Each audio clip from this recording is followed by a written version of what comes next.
Hello everyone, study आई vision में आपका स्वागत है।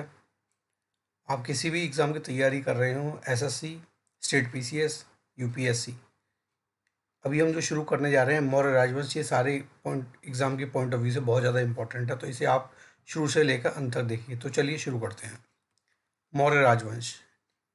मौर्य राजवंश प्राचीन भारत का एक शक्तिशाली राजवंश था। मौर्य राजवंश ने 137 वर्ष तक भारत में राज्य किया। इसकी स्थापना का श्रेय चंद्रगुप्त मौर्य और उनके महामंत्री चाणक्य अर्थात कौटिल्य को दिया जाता है। और कौटिल्य के विषय में अगर बात करें तो कौटिल्य, इनका नाम विष्णुगुप्त भी था। आचार्य श्री चाणक्य के शिष्य होने के कारण वह चाणक्य कहे गए। विष्णुगुप्त मौर्य कूटनीति, अर्थनीति, राजनीति के महाविद्वान और अपने महाज्ञान का कुटिल सदुपयोग जन कल्याण तथा अखंड भारत के निर्माण जैसे सृजनात्मक कार्यों में करने के कारण ही वह कौटिल्य कहलाए थे। यह साम्राज्य पूर्व में मगध राज्य में गंगा नदी के मैदान, आज का जो बिहार और बंगाल है, वहाँ से शुरू होता है। इसकी राजधानी पाटलिपुत्र, आज के पटना शहर के पास थी। चंद्रगुप्त मौर्य ने 322 ईसा पूर्व में इस साम्राज्य की स्थापना की थी और तेजी से पश्चिम की तरफ अपना साम्राज्य का विकास किया। उसने कई छोटे छोटे क्षेत्रीय राज्यों के आपसी मतभेदों का फायदा उठाया, जो सिकंदर के आक्रमण के बाद पैदा हो गए थे। 316 ईसा पूर्व तक मौर्य वंश ने पूरे उत्तरी पश्चिमी भारत पर अधिकार कर लिया था। चक्रवर्ती सम्राट अशोक के राज्य में मौर्य वंश का बृहद स्तर पर विस्तार हुआ था। सम्राट अशोक के कारण ही मौर्य साम्राज्य सबसे महान एवं शक्तिशाली बनकर विश्व भर में प्रसिद्ध हुआ था। अब ये जो आप देख रहे हैं, ये हैं मौर्य राजवंश के कुछ शासकों की सूची। कुछ जो कंप्लीट शासक हुए हैं: सम्राट चंद्रगुप्त मौर्य, सम्राट बिंदुसार मौर्य, सम्राट अशोक महान, कुणाल मौर्य, दशरथ मौर्य, संप्रति मौर्य, शालिशुक मौर्य, देववर्मन मौर्य, शतधन्वन मौर्य और लास्ट वाले हैं बृहद्रथ मौर्य। 322 ईसा पूर्व में चंद्रगुप्त मौर्य ने अपने गुरु चाणक्य की सहायता से अंतिम नंद शासक यानी घनानंद को युद्ध भूमि में पराजित कर मौर्य वंश की नींव डाली थी। चंद्रगुप्त मौर्य ने नंदों को पराजित कर मौर्य साम्राज्य की स्थापना की। यह साम्राज्य गणतंत्र व्यवस्था पर राजतंत्र व्यवस्था की जीत थी। इस कार्य में अर्थशास्त्र नामक पुस्तक द्वारा चाणक्य ने सहयोग किया। विष्णुगुप्त व कौटिल्य उनके अन्य नाम थे। चंद्रगुप्त मौर्य के जन्म वंश के संबंध में जानकारी ब्राह्मण धर्मग्रंथों, बौद्ध तथा जैन ग्रंथों में मिलती है। अलग अलग प्रमाणों और आलोचनात्मक समीक्षा के बाद यह साबित है कि चंद्रगुप्त के पिता चंद्रवर्धन मौर्य थे। उसका पिपली वन में जन्म हुआ था। धनानंद ने उन्हें धोखे से हत्या कर दी थी। चंद्रगुप्त मौर्य का पालन पोषण एक गोपालक द्वारा किया गया था।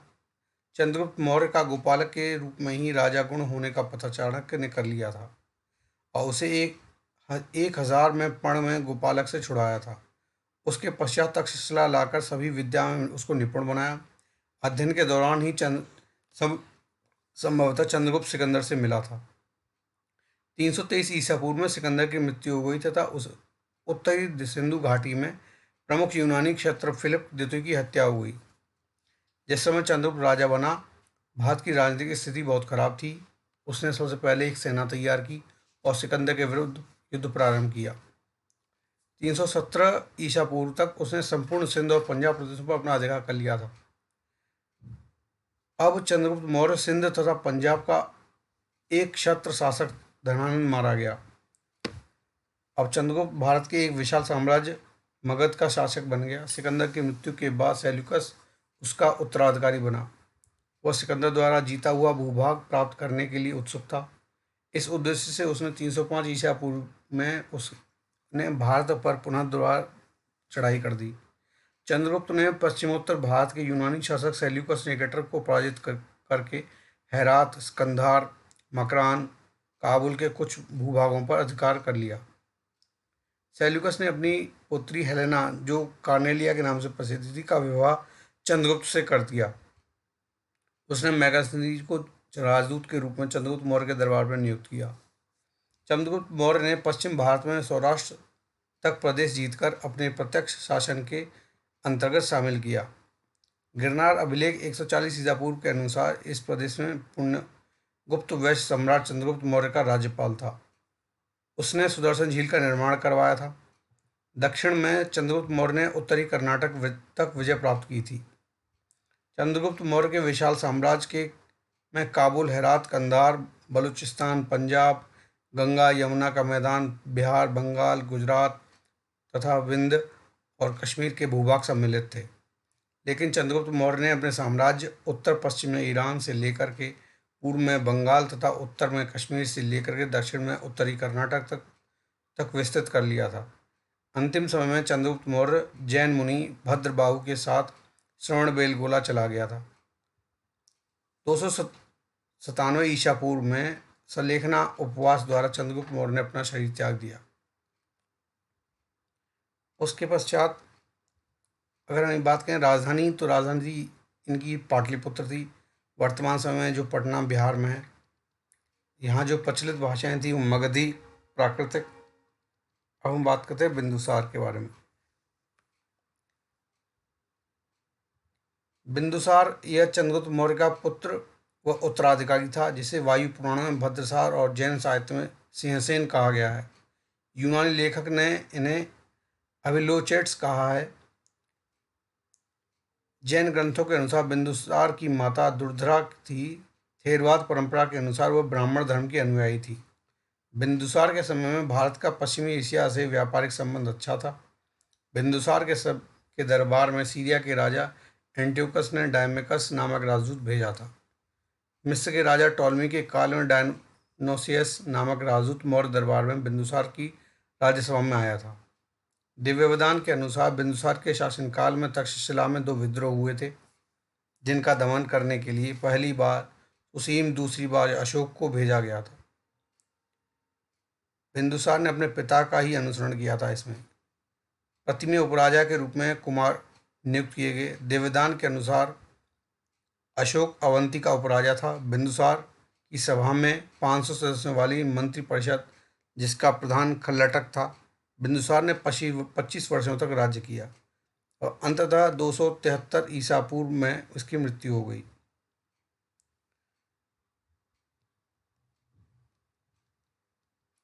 बिंदुसार को अमित्रघात भी कहा जाता था। आगे की बात करें सम्राट अशोक। सम्राट अशोक राजगद्दी प्राप्त होने के बाद अशोक को अपनी आंतरिक स्थिति सुदृढ़ करने में लगभग 4 वर्ष लग गए।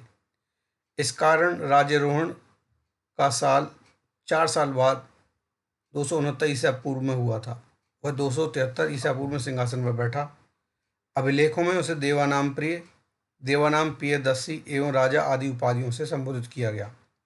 पुराणों में उसे अशोकवर्धन और चंड अशोक कहा गया है। सिंहली अनुसूचियों के अनुसार अशोक ने 99 भाइयों की हत्या करके राज सिंहासन प्राप्त किया था, लेकिन इस उत्तराधिकारी के लिए कोई स्वतंत्र प्रमाण प्राप्त नहीं हुआ। दिव्यादान में अशोक की माता का नाम सुभद्रांगी है, जो चंपा के एक ब्राह्मण की पुत्री थी। बौद्ध धर्म की सिंगली अनुसूचियों के अनुसार बिंदुसार की 16 पत्नियां, 101 के संतान हैं, जिसमें सबसे बड़े बेटे का नाम सुसीम और सबसे छोटे बेटे का नाम तिष्य था। इस प्रकार बिंदुसार के बाद मौर्य राजवंश का वारिस सुसीम था, किंतु ऐसा नहीं हुआ क्योंकि अशोक ने राजगद्दी के लिए उसे मार दिया। बौद्ध ग्रंथ महावंश और दीपवंश के अनुसार सम्राट अशोक ने 99 भाइयों की हत्या करके सिंहासन हासिल किया और सबसे छोटे भाई तिष्य को छोड़ दिया, क्योंकि उसने अशोक की मदद की थी अपने भाइयों को मरवाने में। आज भी पटना में वो कुआं है जहां अशोक ने अपने भाइयों को उसके समर्थन में मौर्यवंशी अमात्यों को मारकर फेंक दिया था। सिंहली अनुसूचियों के अनुसार उज्जैनी जाते समय अशोक विदिशा में रुका, जहां उसने श्रेष्ठी की पुत्री देवी से विवाह किया, जिससे महेंद्र और संघमित्रा का जन्म हुआ। दिव्यादान में उसकी एक पत्नी का नाम तिष्य रक्षिता मिलता है। उसके लेख में केवल उसकी पत्नी का नाम करुणावकी है, जो तीवर की माता थी। बौद्ध परंपरा एवं कथाओं के अनुसार बिंदुसार अशोक को राजा नहीं बनाकर सुसीम को सिंहासन पर बैठाना चाहता था, लेकिन अशोक और उसके बड़े भाई सुसीम के बीच युद्ध की चर्चा है। भारत भर में जासूसों का एक जाल सब बिछा दिया गया, जिससे राजा के खिलाफ गद्दारी इत्यादि की गुप्त सूचना एकत्र करने में किया जाता था। यह भारत में शायद अभूतपूर्व था। ऐसा एक बार ऐसा हो जाने के बाद उसने चंद्रगुप्त को यूनानी क्षत्रपों को मार भगाने के लिए तैयार किया। इस कार्य में उसे गुप्तचरों के लिए विस्तृत जाल से मदद मिली। मगध के आक्रमण में चाणक्य ने मगध गृह युद्ध को उकसाया। उसके गुप्तचरों ने नंद के अधिकारियों को रिश्वत देकर उन्हें अपने पक्ष में कर लिया। इसके बाद नंद शासक ने अपने पद छोड़ दिया और चाणक्य को विजयश्री प्राप्त हो गई। नंद को निर्वासित जीवन जीना पड़ा, जिसके बाद उसका क्या हुआ यह अज्ञात है।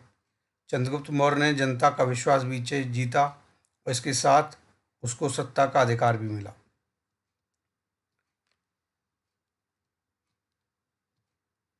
साम्राज्य विस्तार की बात करें तो उस समय मगध भारत का सबसे शक्तिशाली राज्य था। मगध पर कब्जा होने के बाद चंद्रगुप्त सत्ता के केंद्र पर काबिज हो गया।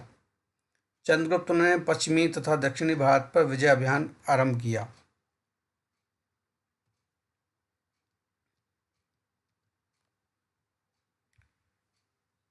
इसकी जानकारी अप्रत्यक्ष साक्ष्यों से मिलती है। रुद्र दामन के जूनागढ़ शिलालेख में है कि सिंचाई के लिए सुदर्शन झील पर एक बांध पुष्यगुप्त द्वारा बनवाया गया। पुष्यगुप्त उस समय अशोक का प्रांतीय राज्यपाल था। पश्चिमोत्तर भारत को यूनानी शासक से मुक्ति दिलाने के बाद उसका ध्यान दक्षिण की तरफ गया। चंद्रगुप्त ने सिकंदर के सेनापति सेल्यूकस को 305 ईसा पूर्व के आसपास हराया था। ग्रीक विवरण इस विजय का उल्लेख नहीं करते हैं, पर इतना कहते हैं कि चंद्रगुप्त और सेल्यूकस के बीच एक संधि हुई थी, जिसके अनुसार सेल्यूकस ने कंधार, काबुल, हेरात और बलूचिस्तान के प्रदेश चंद्रगुप्त को दे दिए थे। इसके साथ ही चंद्रगुप्त ने उसे 500 हाथी भेंट किए थे। इतना भी कहा जाता है कि चंद्रगुप्त ने सेल्यूकस की बेटी कर्नेलिया या अर्थात हेलेना से वैवाहिक संबंध स्थापित किए। सेल्यूकस ने मेगास्थनीज को चंद्रगुप्त के दरबार में राजदूत के रूप में भेजा था। प्लूटार्क के अनुसार सेंडोकोटस उस समय तक सिंहासन रूढ़ हो चुका था। उसने अपने 6 लाख सैनिकों की सेना से संपूर्ण भारत को रौंद डाला और अपने अधीन कर लिया। यह टिप्पणी थोड़ा अतिशयोक्ति कही जा सकती है, क्योंकि इतना ज्ञात है कि कावेरी नदी और उसके दक्षिण के क्षेत्रों में उस समय चोलों, पांड्यों और सत्यपुत्रों तथा केरल पुत्रों का शासन था। अशोक के शिलालेख कर्नाटक में चित्तल दुर्ग, ईरागुडी तथा मास्की में पाए गए। उसके शिलालेख धर्मोपदेश प्रथम त्रयोदश में उसने बड़े पड़ोसी चोल, पांड्य तथा अन्य राज्यों का वर्णन मिलता है। चूंकि ऐसी कोई जानकारी नहीं मिलती है कि अशोक या उसके पिता बिंदुसार ने दक्षिण में कोई युद्ध लड़ा और उसमें विजय प्राप्त की हो, अतः ऐसा माना जाता है कि उन पर चंद्रगुप्त ने ही विजय प्राप्त की थी। अपने जीवन के उत्तरार्ध में उसने जैन धर्म अपना लिया था और सिंहासन त्याग कर कर्नाटक के श्रवणबेलगोला में अपने गुरु जैन मुनि भद्रबाहु के साथ सन्यासी का जीवन व्यतीत करने लगा था। अब प्रशासन की अगर बात करें, मौर्य साम्राज्य की राजधानी पाटलिपुत्र थी, आधुनिक जो पटना है। इसके अतिरिक्त साम्राज्य के प्रशासन के लिए 4 और प्रांतों में बांटा गया था। पूर्वी भाग की राजधानी तोसाली थी और दक्षिणी भाग की सुवर्णगिरी। इसी प्रकार उत्तर तथा पश्चिम भाग की राजधानी क्रमशः तक्षशिला और उज्जैन अर्थात उज्जैनी, जिसके अतिरिक्त समापा, एशिला तथा कौशाम्बी भी महत्वपूर्ण नगर थे। राजा के प्रांतपालों कुमार होते थे, जो स्थानीय प्रांतों के शासक थे। कुमार की मदद के लिए हर प्रांत में एक मंत्री परिषद तथा महामात्य होते थे। प्रांत आगे जिलों में बटा हुआ था। प्रत्येक जिले गांव के समूहों में बटे होते थे। प्रादेशिक जिला प्रशासन का प्रधान होता था। रज्जुक जमीन को मापने का काम करता था। प्रशासन की सबसे छोटी इकाई गांव थी, जिसका प्रधान ग्राम कहलाता था। कौटिल्य ने अर्थशास्त्र में नगरों के प्रशासन के बारे में एक पूरा अध्याय लिखा है। विद्वानों का कहना है कि उस समय पाटलिपुत्र तथा अन्य नगरों का प्रशासन इस सिद्धांत के अनुरूप ही रहा होगा। मेगास्थनीज ने अपने पाटलिपुत्र के प्रशासन का वर्णन किया है। उसके अनुसार पाटलिपुत्र नगर का शासन एक नगर परिषद द्वारा किया जाता था, जिसके में 30 सदस्य होते थे। ये 30 सदस्य 5-5 सदस्यों वाली 6 समितियों में बटे होते थे। प्रत्येक समिति का कुछ निश्चित काम होता था। पहली समिति का काम औद्योगिक तथा कलात्मक उत्पादन से संबंधित था। इसका काम वेतन निर्धारित करना तथा मिलावट रोकना भी था। जो दूसरी समिति थी, पाटलिपुत्र में बाहर से आने वाले लोगों को, खासकर विदेशियों के मामले देखती थी। तीसरी समिति का ताल्लुक जन्म तथा मृत्यु के पंजीकरण से। चौथी समिति का तथा वाणिज्य का विनिमय करती थी। इसका काम निर्मित माल की बिक्री तथा पढ़ने पर नज़र रखना था, पाँचवीं माल की विनिर्माण पर नज़र रखती थी, तो छठी काम वसूलना था। नगर परिषद के द्वारा जन कल्याण के कार्य करने के लिए विभिन्न प्रकार की अधिकारी भी नियुक्त किए जाते थे, जैसे सड़कों, बाजारों, चिकित्सालयों, देवालयों, शिक्षा संस्थाओं, जलापूर्ति, बंदरगाह की मरम्मत तथा रखरखाव का काम करना। नगर के प्रमुख अधिकारी नागरिक कहलाता था। कौटिल्य ने नगर प्रशासन में कई विभागों का भी उल्लेख किया है जो नगर के कई कार्यकलापों को नियमित करते थे, जैसे लेखा विभाग, राजस्व विभाग, खान तथा खनिज विभाग, रथ विभाग, सीमा शुल्क विभाग, कर विभाग। मौर्य साम्राज्य का एक और बात जो भारत में अभूतपूर्व थी वो थी मौर्यों का गुप्तचर जाल। उसमें पूरे राज्य में गुप्तचरों का जाल बिछा हुआ था जो राज्य पर किसी बाहरी आक्रमण या आंतरिक विद्रोह की खबर प्रशासन तथा सेना तक पहुंचाते थे। भारत में सर्वप्रथम मौर्य वंश के शासन काल में ही राष्ट्रीय राजनीतिक एकता स्थापित हुई थी। मौर्य प्रशासन में सत्ता का सुदृढ़ केंद्रीकरण था, परंतु राजा निरंकुश नहीं होता था। मौर्य काल में गणतंत्र का ह्रास हुआ और राजतंत्रात्मक व्यवस्था सुदृढ़ हुई। कौटिल्य ने राज्य सप्तांग सिद्धांत निर्दिष्ट किया था, जिसके आधार पर मौर्य प्रशासन और उसकी गृह तथा विदेश नीति संचालित होती थी। राजा, अमात्य, जनपद, दुर्ग, कोष और सेना और मित्र। आर्थिक स्थिति की अगर हम बात करें, ये आर्थिक स्थिति का छठी सदी ईसा पूर्व यानी मौर्य के उदय के कोई 200 वर्ष पूर्व तक भारत में धार्मिक संप्रदायों का प्रचलन था। तो ये सभी धर्म किसी न किसी रूप में वैदिक तथा प्रथा से जुड़े थे। छठी सदी ईसा पूर्व में कोई 62 संप्रदायों के अस्तित्व का पता चलता है, जिसमें बौद्ध तथा जैन संप्रदायों का उदय कालांतर में अन्य की अपेक्षा अधिक हुआ। मौर्यों के आते जाते बौद्ध तथा जैन संप्रदायों का विकास हो चुका था। उधर दक्षिण में शैव तथा वैष्णव संप्रदाय भी विकसित हो रहे थे। चंद्रगुप्त मौर्य ने अपने राज सिंहासन त्याग कर जैन धर्म अपना लिया था। ऐसा कहा जाता है कि चंद्रगुप्त ने अपने गुरु जैन मुनि भद्रबाहु के साथ कर्नाटक के श्रवणबेलगोला में सन्यासी के रूप में रहने लगे थे। इसके बाद के शिलालेखों में ऐसा पाया जाता है कि चंद्रगुप्त ने उसी स्थान पर एक सच्चे निष्ठावान जैन की तरह आमरण उपवास करके दम तोड़ा था। वहाँ पास में चंद्रगिरी नामक पहाड़ी है, जिसका नामकरण शायद चंद्रगुप्त के नाम पर किया गया। अशोक ने कलिंग युद्ध के बाद बौद्ध धर्म को अपना लिया था। बौद्ध धर्म को अपनाने के बाद उसने इनको जीवन में उतारने की भी कोशिश की। उसने शिकार करना, पशुओं की हत्या छोड़ दी तथा मनुष्यों तथा जानवरों के लिए चिकित्सालयों की स्थापना की। उसने ब्राह्मणों तथा विभिन्न धार्मिक पंथों के सन्यासियों को उदारतापूर्वक दान दिया। इसके अलावा उसने आरामगृह, धर्मशाला, कुएं, बावड़ियों का निर्माण करवाया। उसने धर्म महामात्र नामक के पद वालों अधिकारियों की नियुक्ति की, जिनका काम जनता में धर्म का प्रचार करना था। उसने विदेशों में भी अपने प्रचारक दल भेजे। पड़ोसी देशों के अलावा मिस्र, सीरिया, मकदूनिया, साइरेन तथा एपायरस में भी उसने धर्म प्रचारकों को भेजा। हालांकि अशोक ने खुद बौद्ध धर्म अपना लिया था और उसने अन्य संप्रदायों के प्रति भी आदर का भाव रखा था। सैन्य व्यवस्था के बारे में बात करें, सैन्य व्यवस्था 6 समितियों में विभक्त थी। सैन्य विभाग द्वारा निर्देशित थी। प्रत्येक समिति में 5 सैन्य विशेषज्ञ होते थे। पैदल सेना, अश्वसेना, गज सेना, रथ सेना तथा नौसेना की व्यवस्था थी। सैनिक प्रबंध का सर्वोच्च अधिकारी अंतपाल कहलाता था। यह सीमांत क्षेत्रों का भी व्यवस्थापक होता था। मेगास्थनीज के अनुसार चंद्रगुप्त मौर्य की सेना 6 लाख पैदल, 50 अश्वरोही, 9,000 हाथी तथा 800 रथों से सुसज्जित अजेय सैनिक थे। प्रांतीय प्रशासन की बात करें तो चंद्रगुप्त मौर्य के शासनकाल को सुचारू रूप से चलाने के लिए 4 प्रांतों में विभाजित किया गया था, जिन्हें चक्र कहा जाता है। इन प्रांतों का शासन सम्राट के प्रतिनिधि द्वारा संचालित होता था। सम्राट अशोक के काल में प्रांतों की संख्या 5 हो गई थी। थे ये प्रांत हैं और दूसरी प्रांत की राजधानी प्राची मध्य देश जो है पाटलिपुत्र, उत्तरापथ तक्षशिला, दक्षिणापथ सुवर्णगिरी, अवंत राष्ट्र उज्जैनी, कलिंग, तोसली। प्रांतों का प्रशासन राजवंशीय कुमार यानी आर्यपुत्र नामक पदाधिकारियों द्वारा होता था।